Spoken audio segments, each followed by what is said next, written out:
Hello friends, welcome to my channel. आज के इस वीडियो में हम लोग बिहार एस्टेट के एग्ज़ाम में जूलॉजी के जितने भी प्रीवियस ईयर क्वेश्चंस पूछे गए हैं उनको आपके साथ डिस्कस करेंगे और ये डिस्कशन हम लोग यूथ कंपटीशन टाइम्स के बुक के अकॉर्डिंग करेंगे। और इसके पहले की वीडियोस में भी हमने बिहार एस्टेट के एग्ज़ाम में पूछे गए जूलॉजी के प्रीवियस ईयर क्वेश्चंस को आपके साथ डिस्कस किया है। अगर अभी तक आपने उन वीडियोस को नहीं देखा है तो उन वीडियोस का लिंक आपको डिस्क्रिप्शन बॉक्स में मिल जाएगा, आप उसे जाके देख सकते हैं। तो बिना देरी किए चलिए आज का ये वीडियो स्टार्ट करते हैं। तो आज के इस वीडियो में हम लोग 18 सितंबर 2020 शिफ्ट थर्ड में पूछे गए जूलॉजी के क्वेश्चंस का ही डिस्कशन करेंगे। तो क्वेश्चन नंबर 1 है, जंतुओं में निम्नलिखित में से किसके पास सबसे ज़्यादा स्पीसीज है? तो इस क्वेश्चन का सही जवाब है ऑप्शन बी, इंसेक्ट्स यानी कि कीट। जंतुओं के समूह में कीट प्रजातियों की संख्या सबसे बड़ी है। यह आर्थ्रोपोडा संघ में आते हैं। आर्थ्रोपोडा जंतु जगत का सबसे बड़ा संघ है। फिर क्वेश्चन नंबर 2, सिस्टेमा नेचुरी पुस्तक के लेखक हैं। तो इस क्वेश्चन का सही जवाब है ऑप्शन ए, लिनियस। सिस्टेमा नेचुरी नामक पुस्तक कार्ल लिनियस के द्वारा लिखी गई है और इनके द्वारा स्पीसीज प्लांटेरम और जेनेरा प्लांटेरम भी लिखी गई है। फिर क्वेश्चन नंबर 3, न्यूनतम वर्गीकरण कोटि है। तो इस क्वेश्चन का सही जवाब है ऑप्शन डी, प्रजाति। सबसे पहले आता है किंगडम, फिर फाइलम, फिर क्लास, फिर ऑर्डर, फिर फैमिली, फिर उसके बाद आता है जेन्स और सबसे अंत में आता है स्पीसीज यानी कि प्रजाति। इसलिए वर्गीकरण में प्रजाति सबसे छोटी इकाई कहलाती है। फिर क्वेश्चन नंबर 4, रक्त है। तो इस क्वेश्चन का सही जवाब है ऑप्शन बी, संयोजी ऊतक। रक्त एक तरल संयोजी ऊतक है जो जीवों के शरीर के अंगों में समस्त कोशिकाओं तक ऑक्सीजन तथा अन्य महत्वपूर्ण पदार्थ परिसंचरण के माध्यम से पूर्ति एवं जोड़ने का कार्य करता है। फिर क्वेश्चन नंबर 5, क्लाइटेलम किसके शरीर का ग्रंथि युक्त भाग है? तो इस क्वेश्चन का सही जवाब है ऑप्शन डी, केचुआ। क्लाइटेलम केचुए के 14वें और 17वें खंड के बीच में स्थित होता है। यह केचुओं के मुख के पास शरीर की दीवार का मोटी ग्रंथि और अखंडित खंड है। क्लाइटेलम प्रजनन प्रणाली का हिस्सा है। फिर क्वेश्चन नंबर 6, तिल चट्टा का उत्सर्जी अंग है। तो इस क्वेश्चन का सही जवाब है ऑप्शन डी, मेलपिगियन ट्यूब्यूल्स। फिर क्वेश्चन नंबर 7, निम्नलिखित श्रृंखला के गलत आइटम को बताएं। तो इस क्वेश्चन का सही जवाब है ऑप्शन बी, स्वाद कलिकाएं। स्वाद कलिकाएं जीभ की सतह पर पाई जाती हैं जो पेपिलरी झिल्ली पर मौजूद होती हैं। फिर क्वेश्चन नंबर 8, कोशिका झिल्ली के लिए तरल मोज़ेक मॉडल के प्रस्तावक थे। तो इस क्वेश्चन का सही जवाब है ऑप्शन सी, सिंगर एवं निकलसन। कोशिका झिल्ली के लिए तरल को जैक मॉडल 1972 में एस.जे. सिंगर और गार्थ ए. निकलसन द्वारा प्रस्तावित किया गया है। फिर क्वेश्चन नंबर 9, ऊर्जा गृह कहे जाने वाले कोशिकांग हैं। तो इस क्वेश्चन का सही जवाब है ऑप्शन ए, माइटोकॉन्ड्रिया। माइटोकॉन्ड्रिया कोशिका में पाया जाने वाला कोशिकांग है। वायवीय श्वसन अर्थात सेलुलर श्वसन माइटोकॉन्ड्रिया का प्रमुख कार्य है। इनमें कोशिकीय ऊर्जा एटीपी के रूप में उत्पादित होती है और इसीलिए सूत्रकणिका को कोशिका का शक्ति गृह यानी कि पावर हाउस कहा जाता है। फिर क्वेश्चन नंबर 10, सीलिया तथा फ्लेजेला निर्मित होता है। तो इस क्वेश्चन का सही जवाब है ऑप्शन बी, माइक्रोट्यूब्यूल्स द्वारा। सीलिया और फ्लेजेला गतिशील और संवेदी कोशिका अंग है जो माइक्रोट्यूब्यूल्स द्वारा निर्मित होता है। फिर क्वेश्चन नंबर 11, अर्धसूत्रण को कहा जाता है। तो इस क्वेश्चन का सही जवाब है ऑप्शन बी, रिडक्शन डिवीज़न यानी कि ह्रास विभाजन। अर्धसूत्री विभाजन ऐसी कोशिका विभाजन है जिसमें बनने वाली संतति कोशिकाओं में गुणसूत्र संख्या मात्र कोशिका की गुणसूत्र संख्या की आधी रह जाती है। इसीलिए इसे ह्रास विभाजन या ऋणात्मक विभाजन भी कहते हैं। अर्धसूत्री विभाजन युग्मक के निर्माण के दौरान होता है और यह विभाजन प्रीमोर्डियल जर्म कोशिकाओं में होता है। फिर क्वेश्चन नंबर 12, न्यूक्लिक अम्लों का इमारती खंड है। तो इस क्वेश्चन का सही जवाब है ऑप्शन डी, न्यूक्लियोटाइड्स। न्यूक्लिक अम्लों के अणु न्यूक्लियोटाइड अणुओं के बहुलक होते हैं, इसलिए इन्हें पॉलीन्यूक्लियोटाइड कहते हैं। फिर क्वेश्चन नंबर 13, ग्लाइकोजेन बहुलक है। तो इस क्वेश्चन का सही जवाब है ऑप्शन ए, ग्लूकोज का। स्टार्च और सेलुलोज ग्लूकोज के बहुलक ग्लाइकोजन होते हैं। फिर क्वेश्चन नंबर 14, किसका कार्य पाइसीकरण है। तो इस क्वेश्चन का सही जवाब है ऑप्शन बी, पित्त। यकृत पित्त रस का स्राव करता है जो एक पाचक रस है। पित्त पित्ताशय में जमा होता है और पित्त का मुख्य कार्य पाचन के लिए वसा का पाइसीकरण करना होता है। फिर क्वेश्चन नंबर 15, वाइटल कैपेसिटी है। तो इस क्वेश्चन का सही जवाब है option D, tidal volume plus inspiratory reserve volume plus expiratory reserve volume. फिर क्वेश्चन नंबर 16, ऑक्सीजन का विघटन चक्र होता है। तो इस क्वेश्चन का सही जवाब है ऑप्शन ए, सिग्मॉइड। फिर क्वेश्चन नंबर 17, अमोनिया से यूरिया का निर्माण होता है। तो इस क्वेश्चन का सही जवाब है ऑप्शन बी, यकृत में। अमोनिया से यूरिया का निर्माण यकृत में यूरिया चक्र या ऑर्निथीन चक्र की प्रक्रिया के द्वारा होता है। अमोनिया का उत्पादन अमीनो एसिड और अन्य यौगिकों के चयापचय से होता है जिनमें नाइट्रोजन होता है। फिर क्वेश्चन नंबर 18, इनमें से कौन सी अस्थि अग्रपादकी नहीं है। तो इस क्वेश्चन का सही जवाब है ऑप्शन बी, फीमर। फीमर मानव शरीर में पाई जाने वाली सबसे लंबी हड्डी है। यह पश्चपाद के जांघ की हड्डी होती है, जबकि ह्यूमरस, रेडियो अल्ना, कार्प्स अग्रपाद की अस्थियां हैं। फिर क्वेश्चन नंबर 19, श्वसन केंद्र स्थित होता है। तो इस क्वेश्चन का सही जवाब है ऑप्शन डी, मेंडुला ऑब्लांगेटा में। श्वसन केंद्र मेंडुला ऑब्लांगेटा में स्थित होता है और श्वास के मिनट दर मिनट नियंत्रण में शामिल होता है और मेंडुला ऑब्लांगेटा मस्तिष्क का भाग है। फिर क्वेश्चन नंबर 20, मानव में निषेचन स्थल है। तो इस क्वेश्चन का सही जवाब है ऑप्शन सी, फेलोपियन नली। डिंब अंडाशय के द्वारा छोड़ा जाता है और यह फेलोपियन ट्यूब में जाता है। यह तब तक रहता है जब तक शुक्राणु से निषेचित न हो जाए। इसलिए मानव में फेलोपियन ट्यूब वह भाग है जहां निषेचन होता है। फिर क्वेश्चन नंबर 21, बाध्यकरण प्रक्रिया में हटाया जाता है।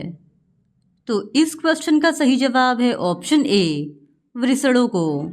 बाध्यकरण प्रक्रिया में वृषण को हटाना शामिल होता है, जिससे टेस्टोस्टेरोन उत्पादन में कमी आ जाती है, जिसके कारण पुरुष नपुंसक हो जाते हैं और इसे पुरुष नसबंदी के नाम से भी जाना जाता है। फिर क्वेश्चन नंबर 22, मासिक चक्र का ल्यूटियल चरण का काल होता है। तो इस क्वेश्चन का सही जवाब है ऑप्शन सी, 15वें से 28वां दिन। फिर क्वेश्चन नंबर 23, आनुवंशिकी के पिता हैं। तो इस क्वेश्चन का सही जवाब है ऑप्शन बी, मेंडल। ऑस्ट्रियाई वैज्ञानिक ग्रेगर जॉन मेंडल को आधुनिक आनुवंशिकी के पिता कहते हैं। उन्हें मेंडेलियन लॉ ऑफ इनहेरिटेंस के रूप में भी जाना जाता है। उन्होंने मटर के पौधे पर कार्य करके यह बताया कि आनुवंशिक लक्षण एक पीढ़ी से दूसरी पीढ़ी में कैसे स्थानांतरित होते हैं।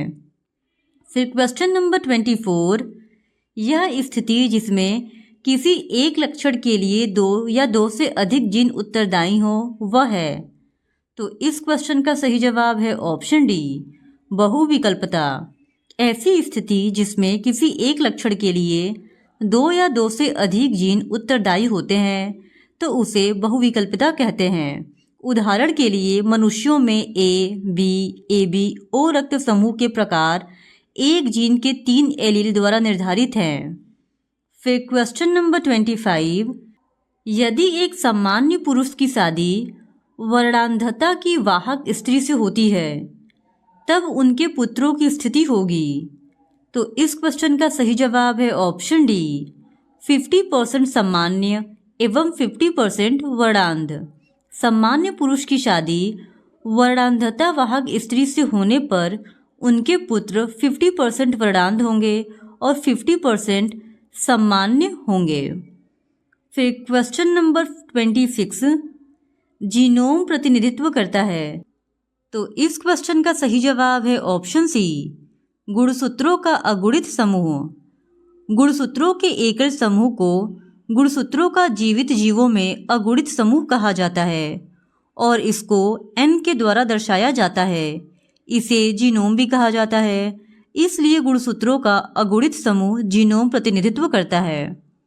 फिर क्वेश्चन नंबर 27, DNA का प्रतिकरण होता है। तो इस क्वेश्चन का सही जवाब है ऑप्शन बी, अर्ध संरक्षी। DNA अणु का द्विगुणन अर्थात कॉपी निर्माण ही DNA प्रतिकृति कहलाता है। DNA प्रतिकरण अर्ध संरक्षी प्रकार का होता है। इसमें एक द्विकुंडली DNA अणु से समान प्रकार के 2 DNA अणुओं का निर्माण होता है। फिर क्वेश्चन नंबर 28, डी व्रीज ने निम्नलिखित पौधे पर कार्य किया।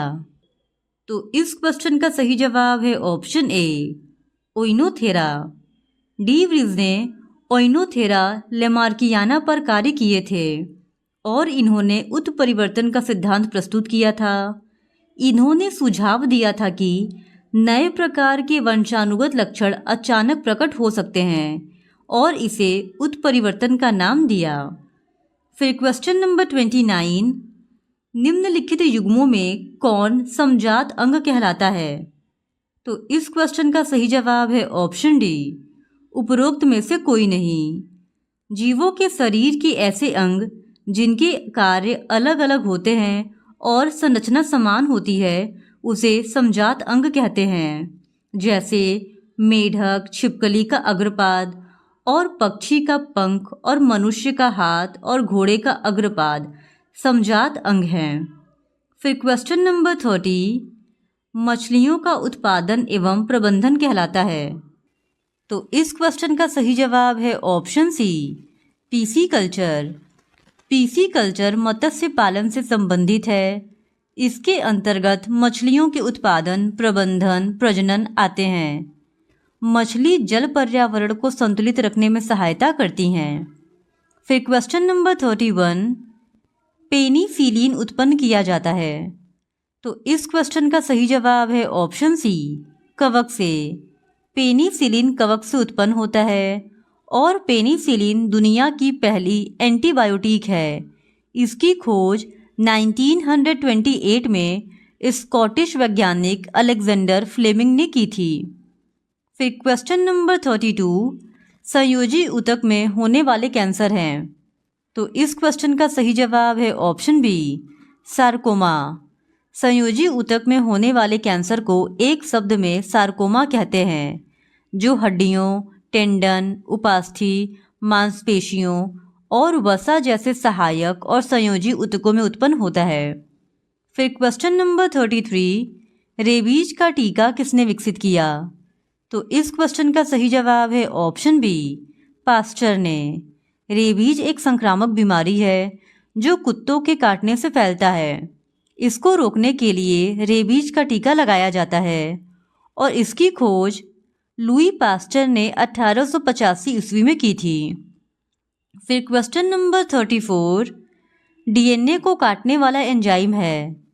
तो इस क्वेश्चन का सही जवाब है ऑप्शन सी, प्रतिबंधन एंडोन्यूक्लियेज। प्रतिबंधन एंडोन्यूक्लियेज को प्रतिबंध एंजाइम भी कहते हैं। इसका प्रयोग डबल स्ट्रैंडेड डीएनए में न्यूक्लियोटाइड को अनुक्रम को पहचानने और विशिष्ट स्थान पर काटने के लिए किया जाता है। फिर क्वेश्चन नंबर 35, सजीव जिनके जीन का परिवर्तन हस्त कौशल के द्वारा किया गया है। तो इस क्वेश्चन का सही जवाब है ऑप्शन ए, आनुवंशिकतः संशोधित सजीव। वांछित लक्षण प्राप्त करने के लिए किसी दूसरे स्रोत से प्राप्त जीन को प्रवेश कराकर विकसित किया गया हो आनुवंशिक रूपांतरित फसल कहलाता है। फिर क्वेश्चन नंबर 36, इनमें से कौन प्रतिबंधन एंजाइम नहीं है। तो इस क्वेश्चन का सही जवाब है ऑप्शन डी, पेक्टिनेज। पेक्टिनेज एक प्रतिबंधन एंजाइम नहीं है। फिर क्वेश्चन नंबर 37, सवाना है। तो इस क्वेश्चन का सही जवाब है ऑप्शन सी, बिखरे वृक्षों वाला घास का मैदान। सवाना बिखरे वृक्षों वाला घास का एक विशेष पारितंत्र है और इसका नाम अफ्रीकी उष्णकटिबंधीय घास के मैदानों पर पड़ा है। फिर क्वेश्चन नंबर 38, नामदफा राष्ट्रीय उद्यान स्थित है। तो इस क्वेश्चन का सही जवाब है ऑप्शन बी, अरुणाचल प्रदेश में। नामदफा राष्ट्रीय उद्यान अरुणाचल प्रदेश में स्थित है। यह क्षेत्रफल की दृष्टि से भारत का चौथा सबसे बड़ा राष्ट्रीय उद्यान है और यह दुनिया का एकमात्र पार्क है जिसमें बिल्लियों की 4 प्रसिद्ध प्रजातियां पाई जाती हैं, बाघ, तेंदुआ, हिम तेंदुआ और क्लाउडेड तेंदुआ। फिर क्वेश्चन नंबर 39, ओजोन क्षरण होता है। तो इस क्वेश्चन का सही जवाब है ऑप्शन ए, CFC के द्वारा। ओजोन क्षरण क्लोरोफ्लोरोकार्बन के द्वारा होता है। यह बहुत अस्थायी होते हैं। यह ओजोन परत के पास पहुंचकर सूर्य से आने वाली पराबैंगनी किरणों को तोड़कर क्लोरीन बनाती हैं और इस क्लोरीन का एक परमाणु 1 लाख ओजोन परमाणुओं को नष्ट करता है। फिर क्वेश्चन नंबर 40, जब हम ध्रुव से भूमध्य रेखा की ओर बढ़ते हैं तब जैव विविधता। तो इस क्वेश्चन का सही जवाब है ऑप्शन बी, बढ़ती है। जब हम ध्रुव से भूमध्य रेखा की ओर बढ़ते हैं तब जैव विविधता बढ़ती है क्योंकि भूमध्य रेखा पर पोषक तत्वों और सूर्य के प्रकाश से भरपूर अनुकूल जलवायु होती है जो सूक्ष्म आवासों को बढ़ावा देता है। फिर क्वेश्चन नंबर 41, स्पंज में डैश स्तर का संगठन होता है। तो इस क्वेश्चन का सही जवाब है ऑप्शन ए, कोशिकीय। स्पंज में कोशिकीय स्तर का संगठन होता है। फिर क्वेश्चन नंबर 42, निडेरिया का लार्वा है। तो इस क्वेश्चन का सही जवाब है ऑप्शन बी, प्लेनुला। निडेरिया संघ सिलेंट्रेटा का मेंबर है जिसकी लार्वल अवस्था को प्लेनुला नाम से जानते हैं। फिर क्वेश्चन नंबर 43, झींगा का उत्सर्जी अंग है। तो इस क्वेश्चन का सही जवाब है ऑप्शन ए, ग्रीन ग्रंथियाँ। ग्रीन ग्रंथियाँ झींगा जैसे क्रस्टेशियस का उत्सर्जन अंग है। यह शरीर से नाइट्रोजन युक्त अपशिष्ट को फिल्टर करता है और यह प्रत्येक एंटीना के आधार पर खुलता है। झींगा उत्सर्जन के रूप में अमोनिया निकालता है। फिर क्वेश्चन नंबर 44, सी एनीमोन की सममिति है। तो इस क्वेश्चन का सही जवाब है option C, radial. Sea anemone एक समुद्री जीव है। यह निडेरिया फाइलम का सदस्य है। एनीमोन में अपनी गतिहीन प्रकृति के कारण रेडियल समरूपता होती है। रेडियल समरूपता शरीर में केंद्र के साथ 2 हिस्सों में विभाजित करती है। फिर क्वेश्चन नंबर 45, मेढक का हृदय होता है। तो इस क्वेश्चन का सही जवाब है ऑप्शन बी, त्रिकोष्ठीय। मेढक एक उभयचर जंतु है। इसमें बंद परिसंचरण तंत्र और अपूर्ण दोहरा परिसंचरण होता है। मेढक का हृदय एक वेंट्रिकल, 2 आलिंद और 3 कक्षों से बना होता है। फिर क्वेश्चन नंबर 46, आंतरिक निषेचन होता है। तो इस क्वेश्चन का सही जवाब है ऑप्शन सी, स्तनधारियों में। शुक्राणु के साथ अंडे के संलयन की प्रक्रिया को निषेचन कहते हैं। ऐसा निषेचन जो मादा के शरीर के भीतर होता है उसे आंतरिक निषेचन कहते हैं। इसमें शुक्राणु मादा के शरीर के अंदर ही अंडाणु को निषेचित करता है। यह मनुष्य एवं गाय, कुत्ता और मुर्गी इत्यादि में होता है। फिर क्वेश्चन नंबर 47, हाथी का बाहर निकला दांत है परिवर्तित। तो इस क्वेश्चन का सही जवाब है ऑप्शन ए, इंसीजर। हाथी का बाहर निकला दांत कृंतक का परिवर्तित रूप है जो लंबे समय तक बढ़ता रहता है। इसका उपयोग हाथी अपनी रक्षा एवं अन्य कामों में उपयोग में करता है। फिर क्वेश्चन नंबर 48, ग्लाइकोलिसिस में ग्लूकोज अंततः परिवर्तित हो जाता है। तो इस क्वेश्चन का सही जवाब है ऑप्शन सी, पाइरुविक अम्ल में। ग्लाइकोलिसिस कोशिकीय श्वसन की प्रथम अवस्था है जो कोशिका द्रव्य में होती है। इस प्रक्रिया में ग्लूकोज का आंशिक ऑक्सीकरण होता है। ग्लाइकोलिसिस में ग्लूकोज का एक अणु 2 पाइरुविक अम्ल में टूटता है और कुछ ऊर्जा उत्पन्न होता है। फिर क्वेश्चन नंबर 49, इंटरफेरॉन्स है। तो इस क्वेश्चन का सही जवाब है option B, antiviral protein. Interferons एक एंटीवायरल प्रोटीन है जो वायरस से संक्रमित होने पर कोशिकाओं द्वारा इंटरफेरॉन नामक प्रोटीन का उत्पादन किया जाता है जो वायरस के खिलाफ प्रतिरक्षा सुरक्षा में भूमिका निभाता है। इंटरफेरॉन 3 प्रकार के होते हैं, अल्फा, बीटा एवं गामा। फिर क्वेश्चन नंबर 50, रक्त में CO2 सांद्रता बढ़ने पर श्वसन हो जाता है। तो इस क्वेश्चन का सही जवाब है ऑप्शन ए, तीव्र और गहरा। जब रक्त में CO2 की सांद्रता बढ़ जाती है तो उसे हाइपर वेंटिलेशन कहते हैं। इसके दौरान सांस तेज और गहरी हो जाती है। तो क्वेश्चन नंबर 51 है, pro enzyme trypsinogen enzyme trypsin में डैश द्वारा परिवर्तित होता है।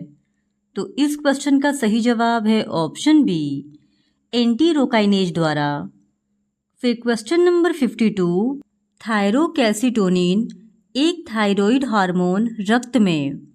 तो इस क्वेश्चन का सही जवाब है ऑप्शन बी, कैल्शियम स्तर को घटाता है। कैल्सिटोनिन एक थायराइड ग्रंथि से निकलने वाला थायराइड हार्मोन है जो रक्त में कैल्शियम स्तर को घटाता है एवं यह इसे नियंत्रित भी करता है। कैल्सिटोनिन पैराथायराइड हार्मोन के कार्यों को रोकता है जो कैल्शियम को बढ़ाता है। फिर क्वेश्चन नंबर 53, राइबोसोम्स 70S प्रकार का पाया जाता है। तो मुख्य आंसर की में इसका जो आंसर दिया गया था वो ऑप्शन ए को दिया गया था बैक्टीरिया में, जो कि सही आंसर होगा ऑप्शन डी, इनमें सभी में। 70S राइबोसोम्स में 2 यूनिट होती है जो 50S व 30S होती है। राइबोसोम्स का कार्य प्रोटीन संश्लेषण करना होता है। यह माइटोकॉन्ड्रिया, क्लोरोप्लास्ट और बैक्टीरिया इत्यादि में पाया जाता है। इस वजह से इस क्वेश्चन का सही जवाब ऑप्शन डी होगा, बट आंसर की में इसका सही जवाब ऑप्शन ए को दिया गया था। फिर क्वेश्चन नंबर 54, द्विगुणित प्राणी में जीन विनिमय जिम्मेदार है। तो इस क्वेश्चन का सही जवाब ऑप्शन बी होगा, जीन के बीच सहलग्नता के लिए, जबकि आंसर की में इसका सही जवाब ऑप्शन डी यानी जीन के अप्रभाविकता के लिए दिया गया था। फिर क्वेश्चन नंबर 55, आयन की गति सांद्रता ढाल के विरुद्ध हो तब इसे कहते हैं। तो इस क्वेश्चन का सही जवाब है ऑप्शन सी, सक्रिय परिवहन। जब आयन की गति सांद्रता के विपरीत दिशा में हो तो उसे सक्रिय परिवहन कहते हैं। फिर क्वेश्चन नंबर 56, गोल्जी उपकरण उत्पन्न है। तो इस क्वेश्चन का सही जवाब है ऑप्शन डी, ER से। गाल्जी उपकरण को गोल्जी कॉम्प्लेक्स कहा जाता है। कोशिका के केंद्रक द्रव्य के केंद्रक के समीप कुछ थैलेनुमा कोशिकांग पाए जाते हैं और इन्हें ही गोल्जी उपकरण कहते हैं। इसका कार्य प्रोटीन की पैकेजिंग और स्राव करना है। यह ER से प्रोटीन प्राप्त करता है। फिर क्वेश्चन नंबर 57, प्रोटीन संश्लेषण का प्रारंभिक कोडान है। तो इस क्वेश्चन का सही जवाब है ऑप्शन सी, AUG। AUG प्रकूट प्रोटीन संश्लेषण की प्रक्रिया के लिए एक प्रारंभिक प्रकूट के रूप में कार्य करता है। फिर क्वेश्चन नंबर 58, उपास्थि में पाया जाने वाला प्रोटीन है। तो इस क्वेश्चन का सही जवाब है ऑप्शन ए, कॉन्ड्रिन। कॉन्ड्रिन एक प्रोटीन है और उपास्थि में पाया जाता है और उपास्थि मानव शरीर एवं अन्य प्राणियों में पाया जाने वाला लचीला संयोजी ऊतक है। फिर क्वेश्चन नंबर 59, आंत में जीवाणु द्वारा संश्लेषित होने वाला विटामिन है। तो इस क्वेश्चन का सही जवाब है option C B12। Escherichia coli मानव आंत में सहजीवी संघ में रहता है। वे मानव आंत में बड़ी मात्रा में विटामिन के और बी का उत्पादन करते हैं। फिर क्वेश्चन नंबर 60, न्यूक्लिन के रूप में न्यूक्लिक अम्ल का खोज किया था। तो इस क्वेश्चन का सही जवाब है ऑप्शन ए मिशर ने। फ्रेडरिक मिशर ने 1869 में एक स्विस बायोकेमिस्ट कोशिकाओं में एक नए पदार्थ की खोज की जिसे न्यूक्लिन कहा गया। अब यह डीएनए के रूप में जाना जाता है। अतः न्यूक्लिन के रूप में न्यूक्लिक अम्ल का खोज फ्रेडरिक मिशर ने किया था। फिर क्वेश्चन नंबर 61, इकोसिस्टम शब्द को किसने प्रस्तावित किया था। तो इस क्वेश्चन का सही जवाब है ऑप्शन सी टांसले ने। पारिस्थितिकी तंत्र पारिस्थितिकी की संरचनात्मक और क्रियात्मक इकाई है। पारिस्थितिक तंत्र के जैवमंडल में पाए जाने वाले जैविक तथा अजैविक घटकों के पारस्परिक संबंधों का अध्ययन पारितंत्र कहलाता है। इकोसिस्टम यानी पारिस्थितिकी तंत्र का सर्वप्रथम प्रयोग 1935 में अंग्रेजी वनस्पति शास्त्री E.G. टेंसले के द्वारा किया गया था। फिर क्वेश्चन नंबर 62, किसी झील का ऊपरी गर्म ऑक्सीजन समृद्ध जल क्षेत्र है। तो इस क्वेश्चन का सही जवाब है ऑप्शन ए एपिलिमनियान। झीलों को 3 अलग अलग स्तर में विभाजित किया गया है। सबसे ऊपरी परत को एपिलिमनियान, मध्य परत को मेटलिलिमनियान और सबसे निचली परत को हाइपोलिमनियान कहते हैं। फिर क्वेश्चन नंबर 63, बीओडी मापता है। तो इस क्वेश्चन का सही जवाब है ऑप्शन सी सूक्ष्म जीवों द्वारा घुले हुए O2 की आवश्यकता को। बीओडी का पूरा नाम बायोलॉजिकल ऑक्सीजन डिमांड है। इसका प्रयोग पानी में उपस्थित सूक्ष्म जीवों द्वारा ऑक्सीजन ग्रहण करने की दर को मापने के लिए किया जाता है और इस प्रकार बीओडी पानी में उपस्थित कार्बनिक पदार्थ का एक अप्रत्यक्ष माप है। फिर क्वेश्चन नंबर 64, 6677888812 निम्नलिखित आंकड़ों से मोड का परिकलन करें। तो इस क्वेश्चन का सही जवाब है ऑप्शन सी। ये जो डेटा दिया गया है इसको कैलकुलेट करने पर मोड 8 आएगा। फिर क्वेश्चन नंबर 65, अभिप्रेरण है। तो इस क्वेश्चन का सही जवाब है ऑप्शन सी क और ख दोनों, यानी कि अभिप्रेरण कार्यकीय अवस्था और मनोवैज्ञानिक अवस्था ये दोनों ही है। फिर क्वेश्चन नंबर 66, कालाजार कारक परिजीवी लिशमानिया का वाहक है। तो इस क्वेश्चन का सही जवाब है ऑप्शन डी फ्लीबोटोमस। लिशमानिया को आमतौर पर कालाजार के रूप में जानते हैं। यह एक संक्रामक बीमारी है जो सैंड फ्लाई के द्वारा फैलता है और सैंड फ्लाई को फ्लीबोटोमस कहते हैं। फिर क्वेश्चन नंबर 67, पेरियोसीन एपॉक को किस एरा में रखा गया है। तो इस क्वेश्चन का सही जवाब है ऑप्शन सी सीनोजोइक में। फिर क्वेश्चन नंबर 68, ओरिएंटल क्षेत्र के स्थानिक स्तनपायी हैं। तो इस क्वेश्चन का सही जवाब है ऑप्शन डी इनमें सभी। जहां दुनिया के जीवों के 2 प्रमुख विभाग मिलते हैं वहां दक्षिण पूर्व एशिया स्थित है। यह क्षेत्र स्वयं के पूर्वी हिस्से का गठन करता है। उसे ओरिएंटल या भारतीय जीव भौगोलिक क्षेत्र कहते हैं। इस क्षेत्र में स्थानिक स्तनधारी टुपेइडे, टॉर्सियस और गिब्बन शामिल हैं। फिर क्वेश्चन नंबर 69, मानव अपरा होता है। तो इस क्वेश्चन का सही जवाब है ऑप्शन ए चक्री काम। अपरा वह अंग है जिसके द्वारा गर्भाशय में स्थित भ्रूण के शरीर में माता के रक्त का पोषण और ऑक्सीजन पहुंचता रहता है। इसका आकार अधिकतर गोलाकार होता है और इसीलिए इसे डिस्कोइडल कहा जाता है। फिर क्वेश्चन नंबर 70, पटाभ सल्क होते हैं। तो इस क्वेश्चन का सही जवाब है ऑप्शन सी त्वचीय। पटाभ सल्कों को कॉर्टिलेजिनस मछलियों के त्वचीय दांत भी कहा जाता है और यह संरचनात्मक रूप से कशेरुक दांतों के समान होती है। यह भीतरी संवहनी ऊतक का बना होता है। सल्क शरीर के त्वचा के बाहर होता है। यह सल्क प्राणियों के शरीर को सुरक्षा प्रदान करता है। फिर क्वेश्चन नंबर 71, इनमें कौन अगुहिक संघ है? तो इस क्वेश्चन का सही जवाब है ऑप्शन सी, प्लेटीहेल्मिन्थीज। प्लेटीहेल्मिन्थीज संघ के सभी जंतु अगुहिक होने के साथ अधिकांश परजीवी होते हैं। इनके शरीर में गुहा नहीं पाई जाती है और प्लेटीहेल्मिन्थीज का अर्थ चपटे कृमि होता है। इनके पास पाचन तंत्र नहीं पाया जाता है। फिर क्वेश्चन नंबर 72, आर्की मोलस्क है। तो इस क्वेश्चन का सही जवाब है option C, archi mollusc hypothetical mollusc है, यानी ऑप्शन सी इस क्वेश्चन का सही जवाब है। फिर क्वेश्चन नंबर 73, कौन फ्लेजेला युक्त प्रोटोजोआ नहीं है?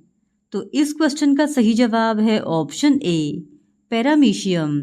पैरामीशियम एक कोशिकीय जीव है जो गंदे पानी इत्यादि में पाया जाता है।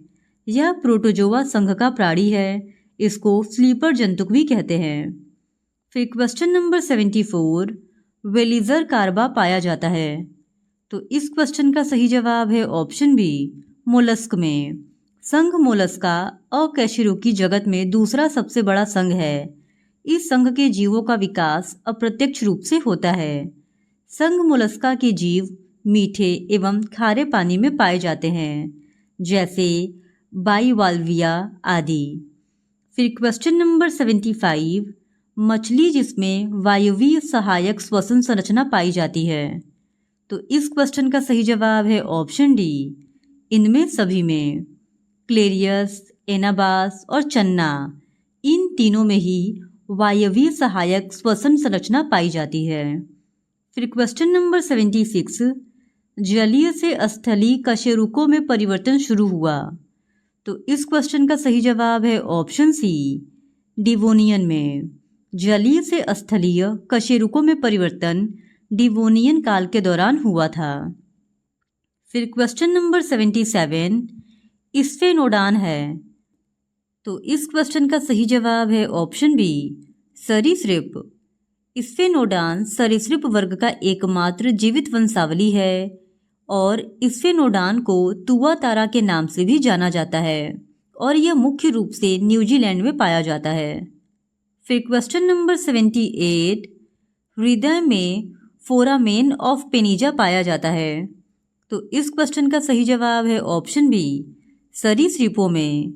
फोरामेन ऑफ पेनिजा सरीसृप ग्रुप के मगरमच्छ के हृदय में पाया जाता है। यह बहिर्वाह पथ के भीतर बाएं और दाएं महाधमनी के बीच स्थित होता है। मगरमच्छ के पानी में डूबने पर पेनिजा का फोरामेन रक्त ऑक्सीजन को स्थिर करने में मदद करता है और यह रक्त को फेफड़े से गुजरने की अनुमति भी देता है। फिर क्वेश्चन नंबर 79, शरीर से ताप घटता है। तो इस क्वेश्चन का सही जवाब है ऑप्शन डी, इनमें सभी। वाष्पीकरण के द्वारा, विकिरण के द्वारा और चालन के द्वारा, इन सभी के कारण शरीर से ताप घटता है। फिर क्वेश्चन नंबर 80, वायु नली संबंधित है। तो इस क्वेश्चन का सही जवाब है ऑप्शन सी, श्वास नली से।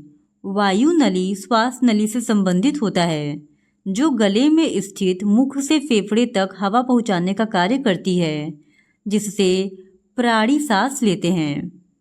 फिर क्वेश्चन नंबर 81, एक सामान्य वयस्क नर मानव में ग्लोमेरुलर फिल्ट्रेशन होता है। तो इस क्वेश्चन का सही जवाब है ऑप्शन ए, 100 से 130 ml पर मिनट या 1.73 मीटर स्क्वायर। ग्लोमेरुलर निस्पंदन दर एक रक्त परीक्षण है। जीएफआर गुर्दे में नेफ्रॉन के ग्लोमेरुलस द्वारा प्रति मिनट बनने वाले निस्पंदन की मात्रा है। एक स्वस्थ मनुष्य में जीएफआर लगभग 125 मिली पर मिनट है। फिर क्वेश्चन नंबर 82, शुक्राणु हाइलुरोनिडेज मुक्त करता है अपने। तो इस क्वेश्चन का सही जवाब है ऑप्शन बी, एक्रोसोम से। हाइलुरोनिडेज और एक्रोसिन स्तनधारियों के निषेचन के दौरान शुक्राणु द्वारा जारी एंजाइम है और दोनों को एक साथ शुक्राणु लाइसिन के नाम से जाना जाता है। निषेचन में डिम्बाणु जन कोशिका तक पहुंचने के बाद शुक्राणु कोशिका के द्वारा हाइलुरोनिडेज जारी किया जाता है। फिर क्वेश्चन नंबर 83, सिल्क में पाई जाने वाली द्वितीयक प्रोटीन संरचना का प्रकार है। तो इस क्वेश्चन का सही जवाब है ऑप्शन ए, बीटा प्लीटेड शीट।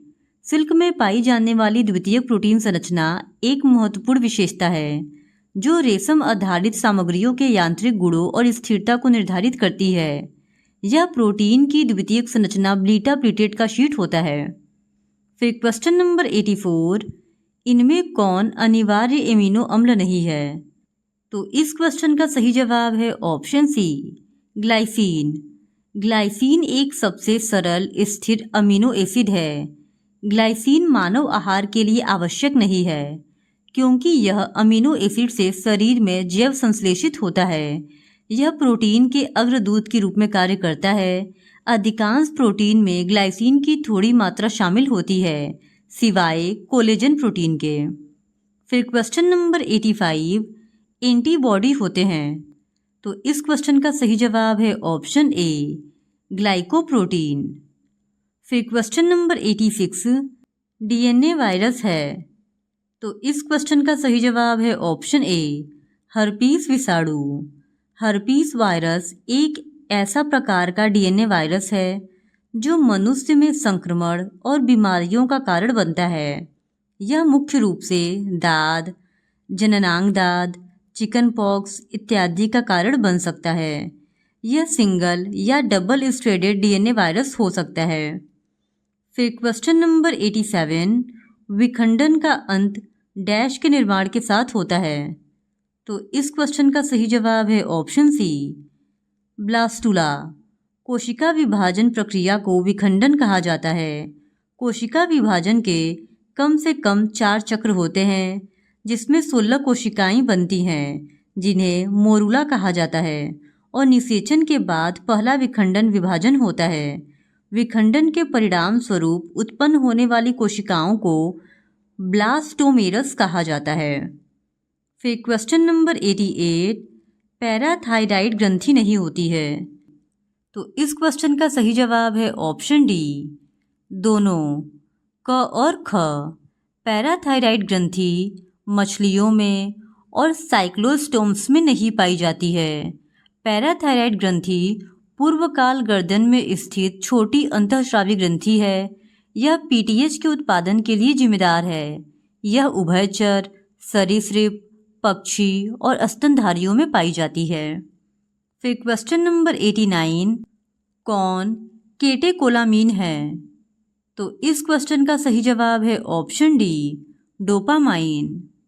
फिर क्वेश्चन नंबर 90, बायोजेनेटिक नियम को दिया। तो इस क्वेश्चन का सही जवाब है ऑप्शन बी, अर्नेस्ट हेकल ने। बायोजेनेटिक के अंतर्गत जीवित जीवों के जीनोम को बदलने के नियम या उसके बारे में अध्ययन किया जाता है। बायोजेनेटिक का नियम 1866 में अर्नेस्ट हेकल ने जनरल मॉर्फोलॉजी ऑर्गेनिज्म नामक 2 खंडों में एक पुस्तक प्रकाशित किया था जिसमें उन्होंने बायोजेनेटिक नियम दिए थे। फिर क्वेश्चन नंबर 91, बायोलॉजिकल स्पीसीज विचार दिया था। तो इस क्वेश्चन का सही जवाब है ऑप्शन बी, अर्नेस्ट मेयर ने। अर्नेस्ट मेयर ने बायोलॉजिकल स्पीसीज विचार दिए थे। जैविक प्रजाति की अवधारणा 1935 में थियोडोसियस डॉबजनस्की के पेपर के साथ शुरू हो गया और अल्फ्रेड इमर्सन और अर्नेस्ट मेयर के बीच पारस्परिक बात करके दिया गया था। फिर क्वेश्चन नंबर 92, समष्टियों का छोटी इकाइयों में पृथक्करण कहलाता है। तो इस क्वेश्चन का सही जवाब है ऑप्शन ए, पृथक्करण। आबादी के बीच अंतर प्रजनन को जब बाहरी या आंतरिक अवरोधन रोकता है तो वह पृथक्करण कहलाता है। फिर क्वेश्चन नंबर 93, सूर्य नियतांक है। तो इस क्वेश्चन का सही जवाब है ऑप्शन ए। फिर क्वेश्चन नंबर 94, स्पीसीज जिनकी 100 वर्षों के अंदर विलुप्त होने की 10% संभावना है उन्हें रखा जाता है। तो इस क्वेश्चन का सही जवाब है ऑप्शन बी, संकटग्रस्त स्पीसीज में ऐसी स्पीसीज जिनकी 100 वर्षों के अंदर विलुप्त होने की 10% की संभावना होती है उसे अंतर्राष्ट्रीय प्रकृति संरक्षण संघ यानी IUCN के द्वारा संकटग्रस्त स्पीसीज में रखा जाता है और IUCN एक सरकारी और नागरिकों से मिलकर बना एक सदस्यता संघ है। फिर क्वेश्चन नंबर 95, भोजन खोजने वाली मधुमक्खी वृत्ताकार नाच तब करती है जब एक समृद्ध नया भोजन स्रोत 36 से डैश मीटर के अंदर हो। तो इस क्वेश्चन का सही जवाब है ऑप्शन ए 50 से 100। मधुमक्खी कीट संवर्ग में आती है। मधुमक्खी 3 प्रकार की होती है, रानी मधुमक्खी, नर मधुमक्खी और श्रमिक मधुमक्खी। श्रमिक मधुमक्खी का कार्य होता है छत्ते बनाना, भोजन के लिए पराग एकत्रित करना और भोजन की तलाश करना। जब श्रमिक मधुमक्खी को पराग वाला फूल 50 से 100 मीटर के अंदर मिल जाता है तो यह वृत्ताकार नृत्य करती है, जिससे और श्रमिक मधुमक्खी को पता चल जाता है। फिर क्वेश्चन नंबर 96, काई स्क्वायर बराबर होता है। तो इस क्वेश्चन का सही जवाब है ऑप्शन सी। फिर question number 97, Amazon electric eel का वैज्ञानिक नाम है। तो इस क्वेश्चन का सही जवाब है option A Electrophorus electricus. Electric eel का वैज्ञानिक नाम इलेक्ट्रोफोरस इलेक्ट्रिकस है जो अमेजन नदी में मिलती है। यह असली ईल नहीं है। इसके पास पानी में हमला करने की आवश्यकता होने पर प्रत्येक बिजली के झटके को ट्रिगर करने के कई अंग होते हैं। फिर क्वेश्चन नंबर 98, बाह्य केंद्रक वंशानुगति होती है। तो इस क्वेश्चन का सही जवाब है ऑप्शन बी माइटोकॉन्ड्रिया में। एक्स्ट्रा न्यूक्लियर इनहेरिटेंस या साइटोप्लाज्मिक इनहेरिटेंस नाभिक के बाहर होने वाले जीन का संचरण है। यह अधिकांश यूकैरियोट्स में पाया जाता है। साइटोप्लाज्मिक इनहेरिटेंस ऑर्गेनल जैसे माइटोकॉन्ड्रिया और क्लोरोप्लास्ट में देखने को मिलता है। फिर क्वेश्चन नंबर 99, डेस्मोसोम्स संबंधित है। तो इस क्वेश्चन का सही जवाब है ऑप्शन बी कोशिका आसंजन से। डेस्मोसोम्स कोशिका आसंजन से संबंधित है। फिर क्वेश्चन नंबर 100, ड्रोसोफिला में कौन सा गुण यौन संलग्नक है। तो इस क्वेश्चन का सही जवाब है ऑप्शन ए आँखों का लाल रंग। ड्रोसोफिला में आँखों का लाल रंग यौन ड्रोसोफिला मिलेनोगेस्टर है, जबकि आँखों का सफ़ेद रंग अप्रभावी लक्षण है। इस तरह आज के इस वीडियो में हमने बिहार स्टेट जूलॉजी के एक और प्रीवियस ईयर क्वेश्चन पेपर को आपके साथ डिस्कस कर लिया है।